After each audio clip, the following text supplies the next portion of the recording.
Bienvenue dans votre émission Rupteur. Encore une fois, une émission passionnante vous attend avec au programme la deuxième manche des championnats de course de côte moto au Marigot. Nous rencontrerons un pilote discret mais très performant, Philippe Duféal. Puis on fera un gros plan sur une discipline mécanique à part entière, le motocross. Et pour terminer, nous vous détaillerons en avant-première le futur Vegas Motor Show. Mais tout de suite, enfourchons notre moto, enfilons notre casque et rejoignons Gianni et son équipe pour la course de côte moto au Marigot.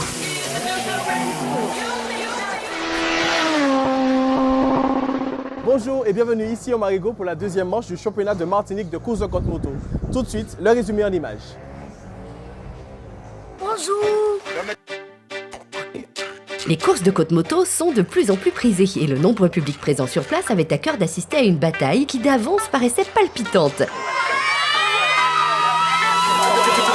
En effet, pas moins de 5 pilotes pouvaient prétendre à la victoire finale, qui de Griffith Armel, qui a gagné la course précédente, Philippe Duféal, deuxième à cette même précédente course, Charles-Denis Ramanic, vice-champion 2012, Bruno Colonneau, le Guadeloupéen qui monte en puissance, ou de François Grégory, repartira de dominante avec la victoire en poche. C'est le couteau entre les dents que tous nos pilotes ont pris le départ de cette course très disputée.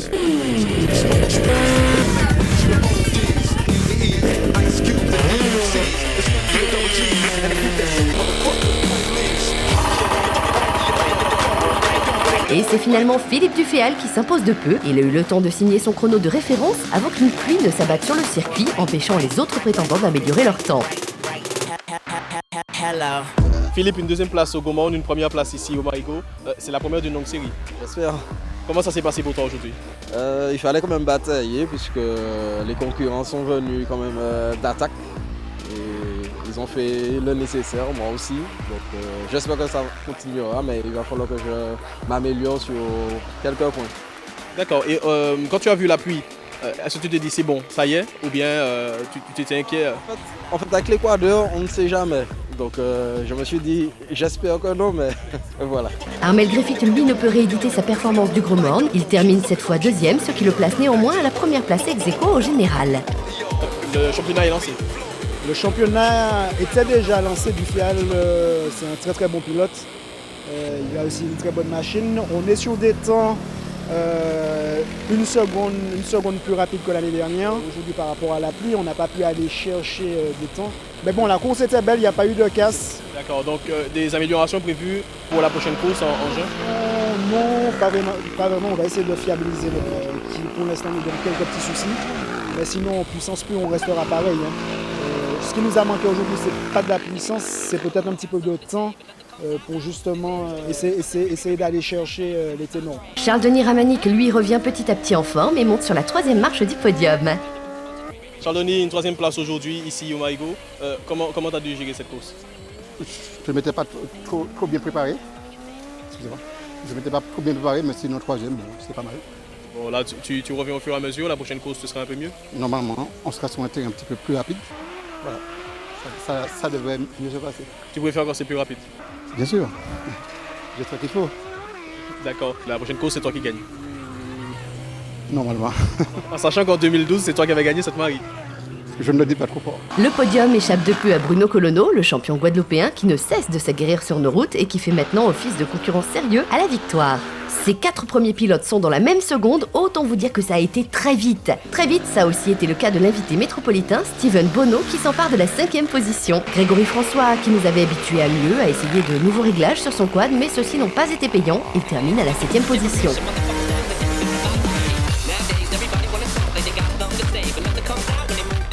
Alec Julius fait une belle performance et se classe 6e.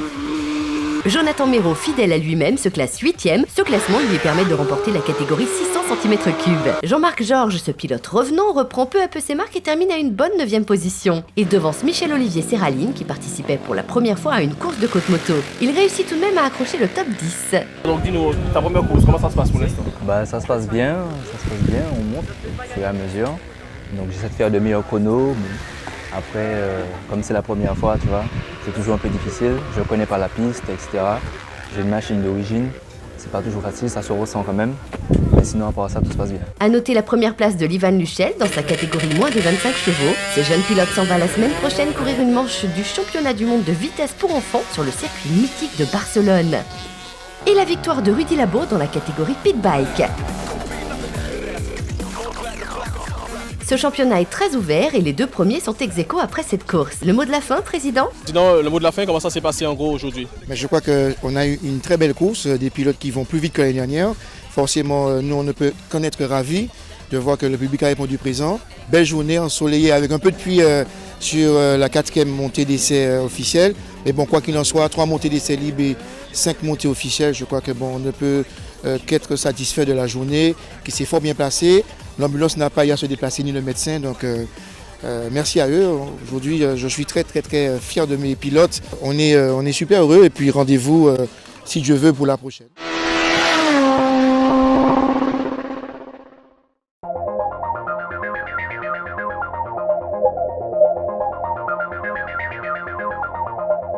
Donc Philippe, en 2 mots, présente-toi, dis-nous qui tu es. Je me présente, Duféal Philippe.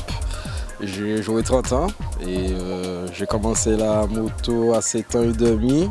J'ai fait un peu de motocross, j'ai arrêté vers 12 ans et en fait j'ai repris le champ de la compétition en 2005 lorsque les courses de contour ont commencé. Et donc en termes de palmarès, j'ai déjà fait 3 fois champion 125-250, 1 fois champion 450 et cette année j'essaie de viser un peu plus haut que la catégorie quoi. Très bien, donc si on devait définir ton pilotage en un seul mot, ce serait lequel? Waouh, c'est une très bonne question. Hein. Tu es plutôt à l'attaque, incisif, trajectoire propre, un mot comme ça. Plutôt trajectoire et bon, là maintenant comme j'ai une nouvelle machine, ça sera différent. D'accord. Justement, ta machine, parle-nous-en. Qu'est-ce que c'est déjà? Donc en fait, c'est une KTM SMR, modèle 2013. Normalement, c'est le top. C'est le top. Donc une puissance de combien à peu près, pour quel poids, dis-nous tout? Environ 63-65 chevaux pour environ 110 kg. Ok, on l'a vu par exemple sur la course de Côte du Gaumont, tu étais très bien placé. Avec cette moto, cette année, qu'est-ce que tu vas viser? Ah ben, le scratch. Je ferai de mon mieux, je verrai, parce qu'en fait, cette moto-là, elle est quand même faite pour circuit. Lorsque le chemin n'est pas vraiment à plat, en fait, j'ai des coupures au niveau de l'accélération. C'est un peu difficile quand même. D'accord. Un mot pour terminer, des personnes à remercier éventuellement? Oui, je remercie également Kim Film Pro. En fait, c'est mon sponsor au niveau de la déco de la machine. En fait, il a fait tout ce qui soit carbone sur celle-ci et puis voilà.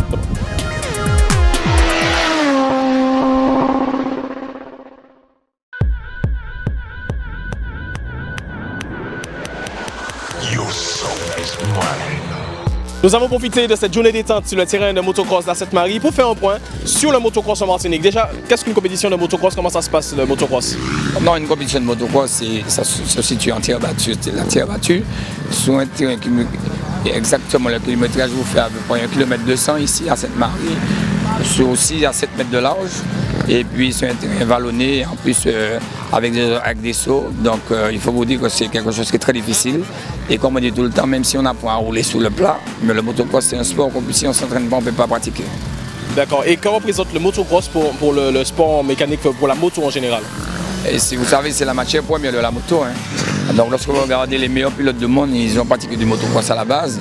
C'est ce qui permet, lorsque vous regardez comment les gars qui sont en accélération sur la terre, et ça leur permet de travailler l'adresse et ainsi que la technique. Et lorsque vous voyez avec les sauts qu'ils font des sauts à peu près de 15 mètres de haut et qui font des sauts de 15 mètres de long, donc ça veut dire qu'il faut avoir une maîtrise et convenable. Donc maintenant, lorsque vous voyez le travail qu'on faisait avec nos jeunes dès l'âge de 4 ans qui commencent à rouler, dès lors qu'ils ont à peu près l'âge de 12 ans pour entrer dans la compétition, à ce moment-là, le fait qu'ils ont eu de bonnes bases au départ, c'est beaucoup plus facile pour eux de rouler.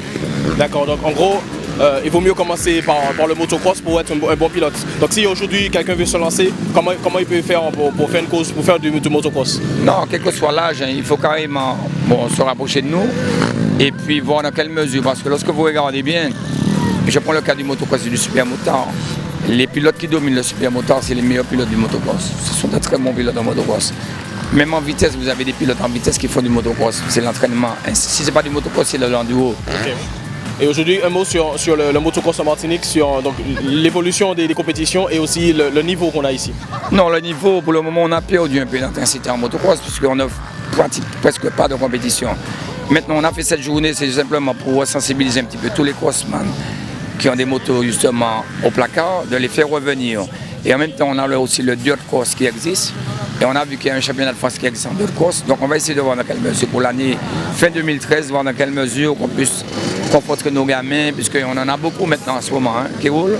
Donc on va essayer de les confronter et puis reprendre aussi le motocross. Et il faut compter, on a prévu une grande journée le 5 mai. Donc c'est encore un travail qu'on va fournir. Et vous avez bien vu tous les gamins qui sont à l'école de pilotage à Dillon, ils se retrouvent ici aujourd'hui. C'est simplement, c'était pour faire un test parce que Dillon est plat. Il y a des successions de virages, mais ici, il y a des successions de virages, mais c'est plat, mais il y a des obstacles.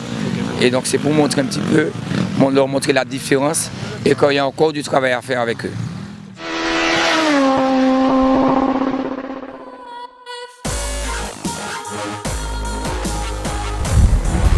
Nous sommes ici à la place Mao où aura lieu le Vegas Motor Show avec en apothéose des Monster Trucks.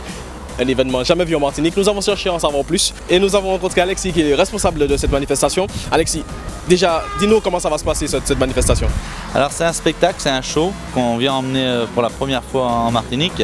Alors c'est un show complet qui regroupe voitures, motos, quad, monster truck.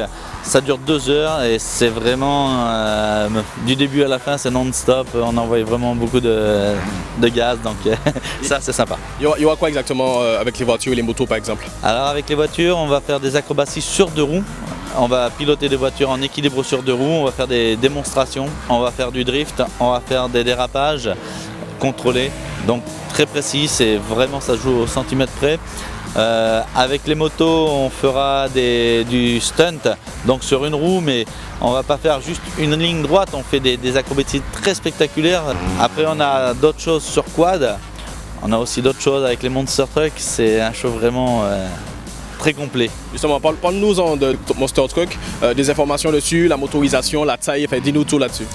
Alors derrière nous on a le Ghost Rider, c'est la plus grosse moto du monde, le plus grand chopper trike du monde. Il mesure 9 mètres de long, on voit déjà la taille du pneu à l'avant, elle fait 1,80 m. À l'arrière, on a des pneus qui mesurent 1,20 m de large pour 1,70 m de haut. Chaque pneu pèse à peu près 400 kg. Un moteur V8 de 580 chevaux, elle pèse 8 tonnes. 9 mètres de long, 3,50 m de large, 8 tonnes, c'est la plus grosse moto du monde, le plus grand chopper trike du monde. Derrière, juste on a Big Boss, 4 roues motrices, moteur 6 cylindres en ligne Perkins, 580 chevaux. Et il pèse 10 tonnes, il est là pour écraser les voitures, on va écraser pas mal de voitures pendant le spectacle. De l'autre côté, on a Terminator, il fait 620 chevaux, moteur V8, 16 litres de cylindrée. Il pèse 12 tonnes, c'est un monster truck, il est là pour écraser les voitures, donc c'est du très gros, du très lourd qu'on a emmené, ça va faire vraiment du show. Et on en a encore un dernier qui n'est pas encore sorti, c'est un char de l'armée anglaise, un char à chenilles, il a des chenilles dessus, c'est très spectaculaire. Et celui-là aussi, lui s'appelle Apocalypse, moteur 5 cylindres Rolls de 450 chevaux et lui aussi va écraser, pulvériser la voiture. C'est de la force brute, ce n'est pas de la rapidité, c'est vraiment de la force brute à l'état sauvage. Nous vous donnons rendez-vous à partir de ce vendredi 19 et jusqu'au 26 mai, tous les week-ends et les mardis et mercredis pour venir assister à ce spectacle impressionnant.